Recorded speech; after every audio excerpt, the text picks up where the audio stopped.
Imaginez, un homme se lève, inconnu des puissants, silencieux parmi les masses, mais redouté par les tyrans. Il ne vient ni pour le pouvoir ni pour la guerre. Il vient pour restaurer la justice, par la lumière et non l'épée. Ce n'est pas un chef d'État, ce n'est pas un roi, c'est le Mahdi, le guide attendu, et cette fois, il s'adresse à Israël. Pas par des armes, mais par un message codé, prophétique, limpide pour ceux qui comprennent les signes.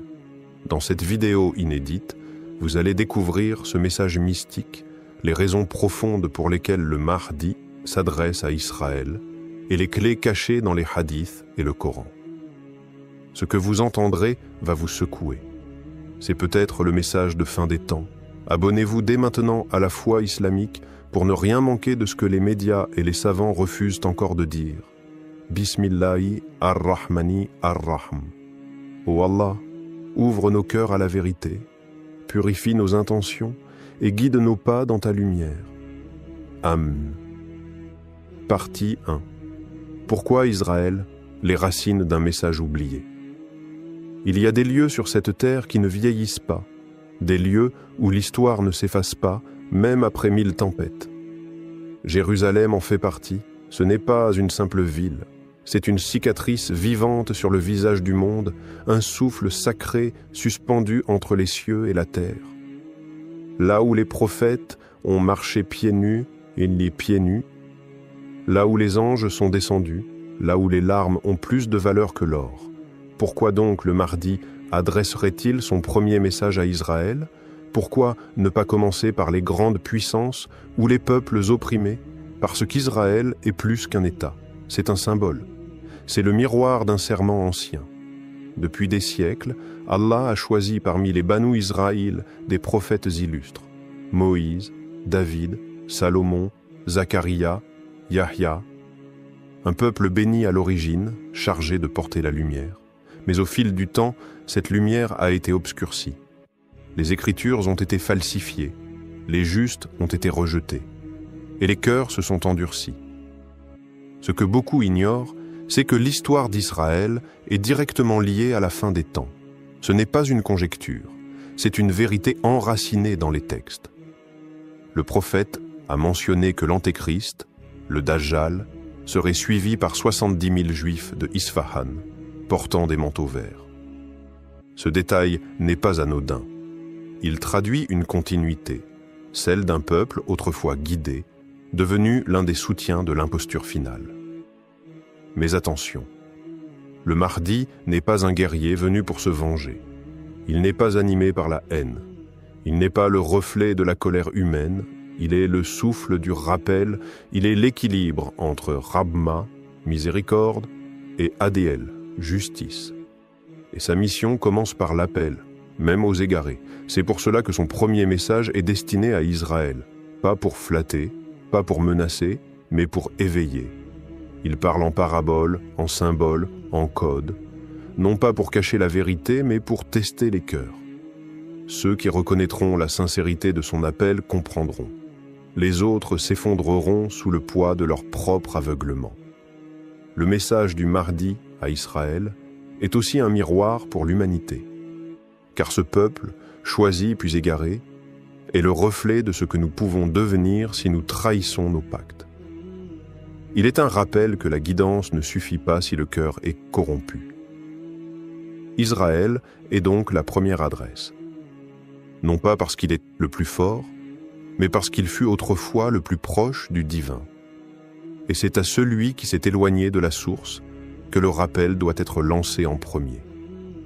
Ce message du Mahdi n'est pas écrit avec de l'encre, il est gravé dans les événements, il est codé dans les signes, il est inscrit dans le souffle du monde.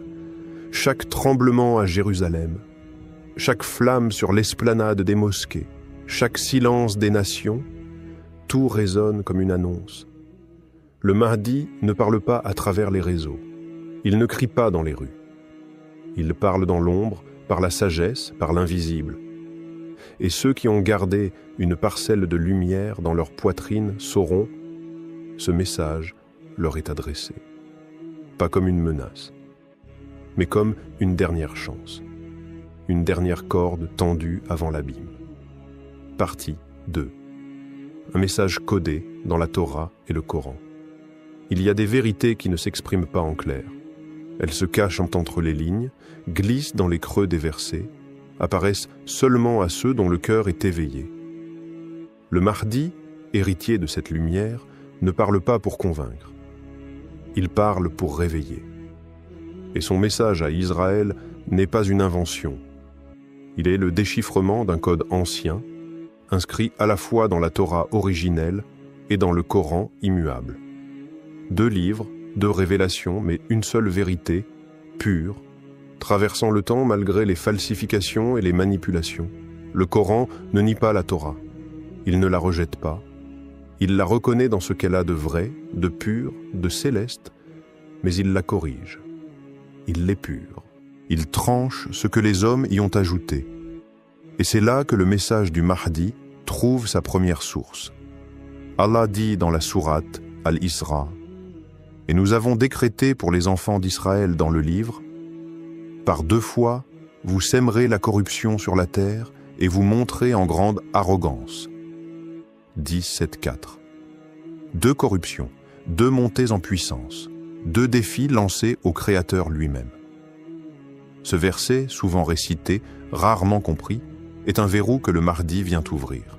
Il n'est pas un lecteur des versets, il en est l'écho vivant. La première corruption, disent certains exégètes, fut celle qui précéda la destruction du premier temple. Une trahison de l'alliance, une chute dans l'idolâtrie. La seconde, pour d'autres, serait notre époque même. Une ère de domination arrogante, de mensonges sanctifiés, de justice inversée. C'est dans ce contexte que le Mahdi se dresse. Non pas comme un juge, mais comme un miroir retourné vers Israël. Il leur renvoie l'image de ce qu'ils étaient, enfants des prophètes, et l'image de ce qu'ils sont devenus, suiveurs de l'imposture. Mais il ne parle pas en slogan. Il utilise le langage divin. Il évoque la foi d'Ibrahim, ce monothéisme originel, pur, sans médiation ni chauvinisme. Il rappelle que le pacte n'était pas ethnique, mais spirituel, que l'élu n'est pas celui qui porte un nom, mais celui qui porte un cœur sincère. Il parle de Yacoub, de ses fils, et de la jalousie meurtrière qui faillit briser Youssouf.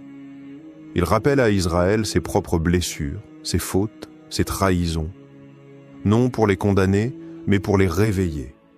Et surtout, il parle d'une attente qui va être détournée, car Israël attend un Messie, un sauveur.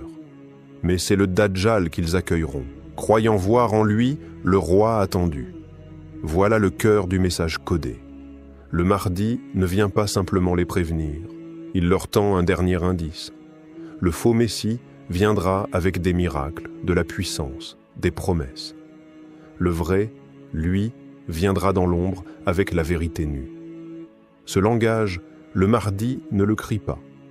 Il le laisse flotter dans l'air.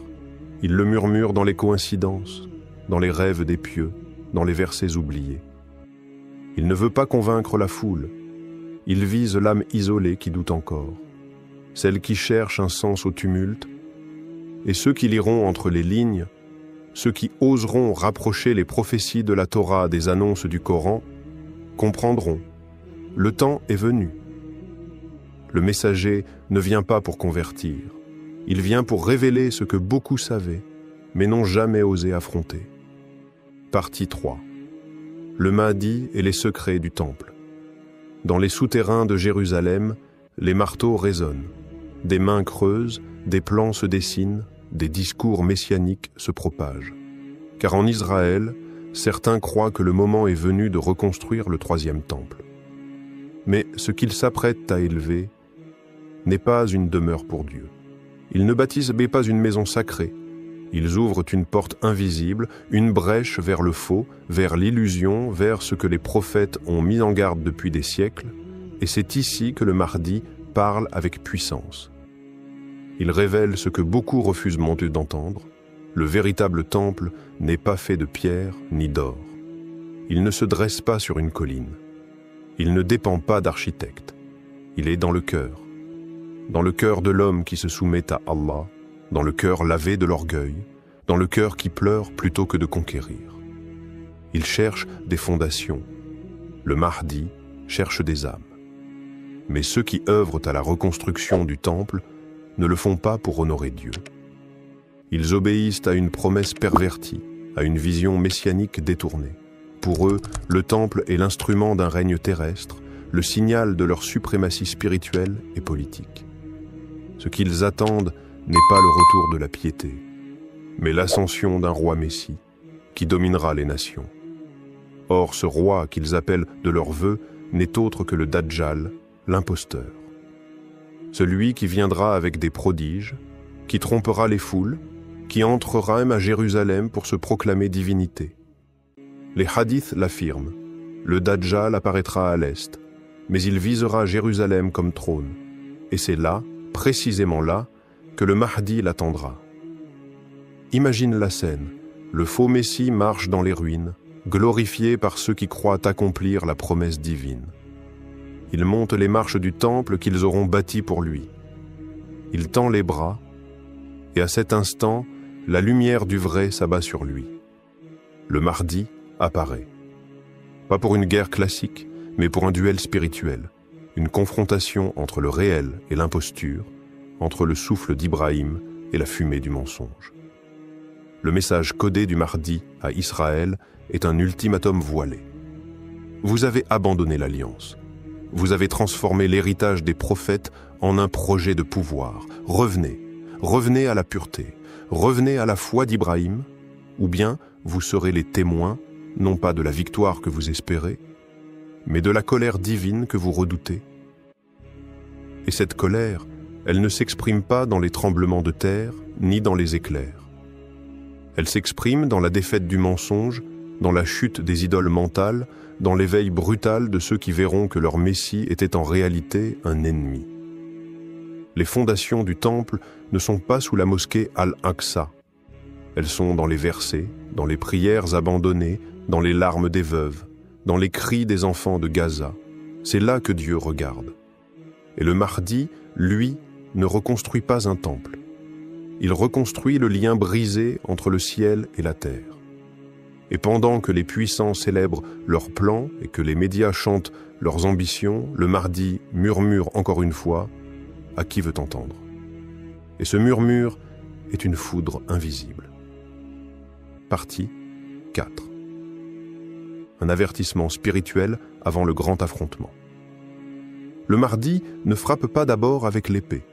Il frappe avec la parole, avec la vérité, avec l'appel intérieur qui dérange les cœurs endormis.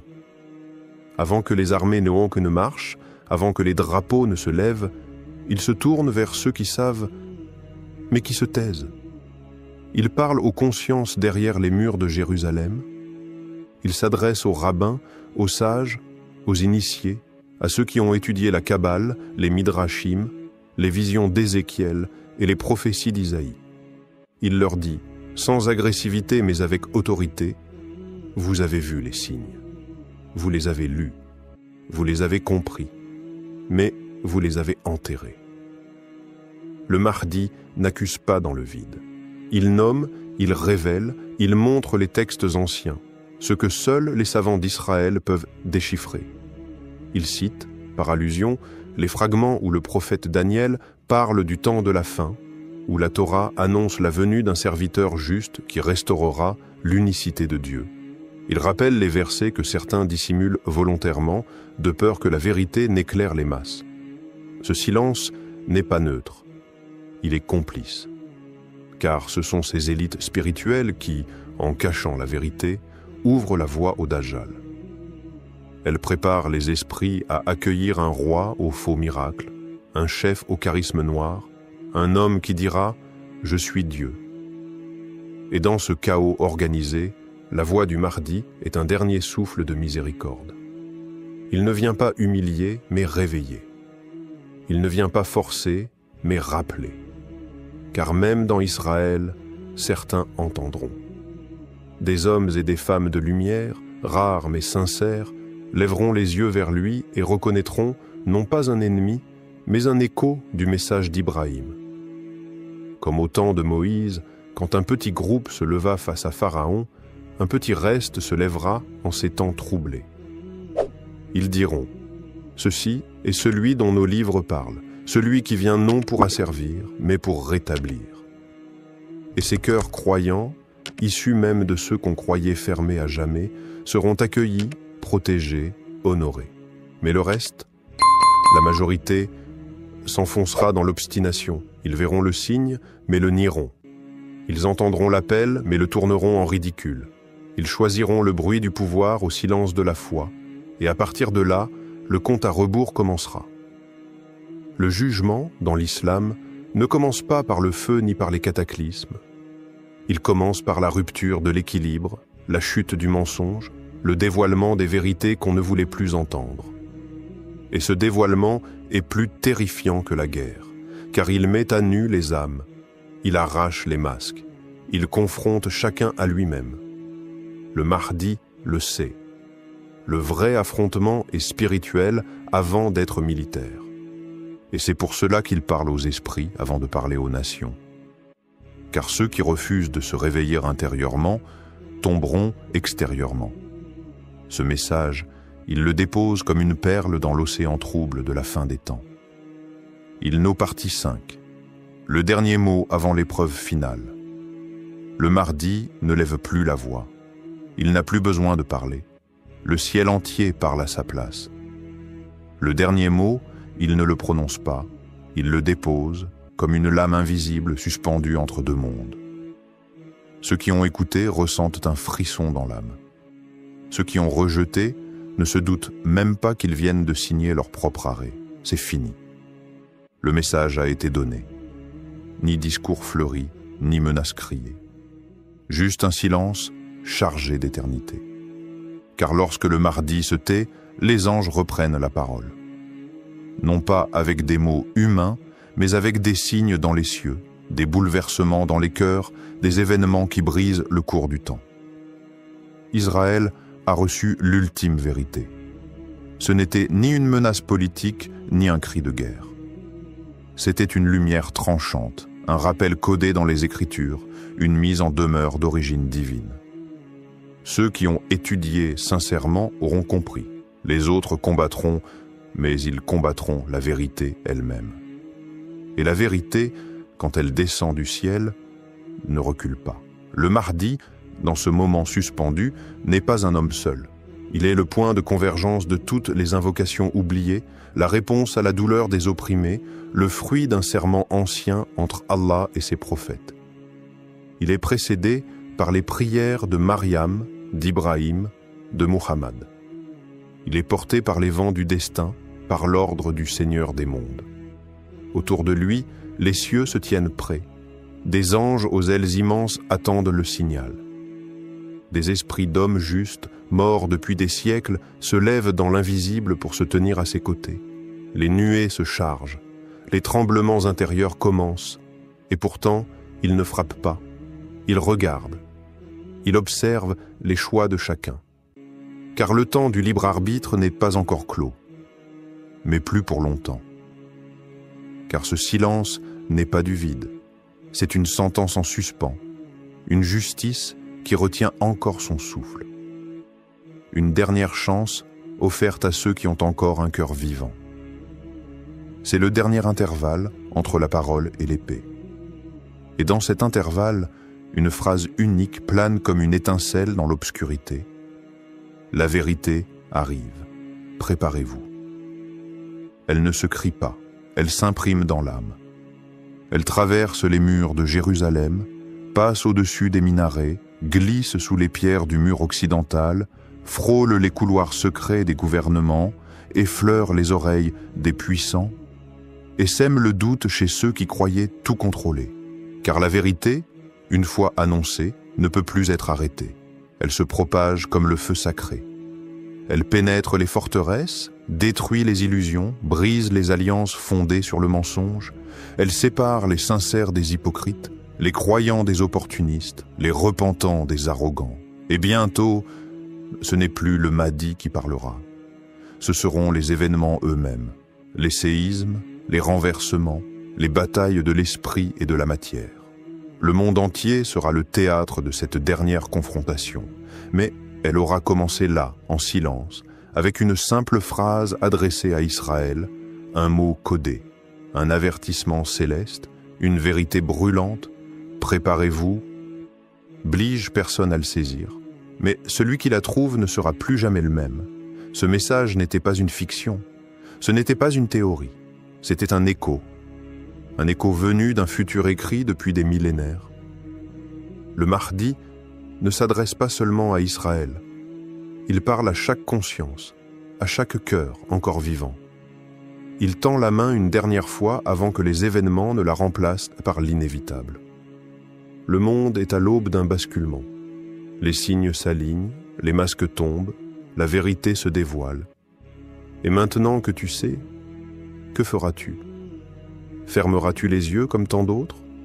Ou te lèveras-tu parmi les justes, ceux qui reconnaissent la lumière même lorsqu'elle dérange, ceux qui suivent la vérité même si elle brûle ? Le Mahdi a parlé. Le message a été transmis. La vérité arrive. Prépare-toi.